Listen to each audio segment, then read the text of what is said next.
Juneteenth is the U.S. holiday to commemorate the end of the enslavement of black people in the United States. I think it's a really important thing for U.S. citizens to read about and for anybody to read about. It's an important part of world history to see the kind of inhumanity that happens and how that affects everything around it. And since this account is really for my kids, I hope that they'll see this someday and read some of those books. The ones I would start with is the classic slave narratives edited by Henry Louis Gates Jr. There were a couple hundred slave narratives that came out before or right after the Civil War. These are four of the most well-known ones, and it's really great to have Henry Louis Gates Jr.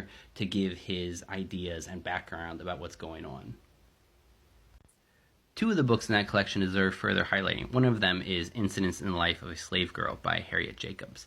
And this was the book that really helped break open the American mindset about slavery. She was very wise in how she talked about it, and she was a strong writer. Anyway, she focused on the sexual assault side of slavery, and she put in enough detail that white women could identify and know that what she was saying was true, without it being too salacious that it would get pulled off shelves and things like that. And it made a huge impact on the growing abolitionist sentiment across the U.S. And of course, the other amazing book is Narrative of the Life of Frederick Douglass. And my father loves Frederick Douglass. He has read him constantly. Frederick Douglass actually wrote 3 autobiographies, but Frederick Douglass was cool enough that those almost aren't enough. He was the most photographed man of his century because he liked this new technology and he also knew it was good propaganda. He was probably the smartest person of that century in the U.S. and certainly the best orator in 100 years. Just an amazing speaker.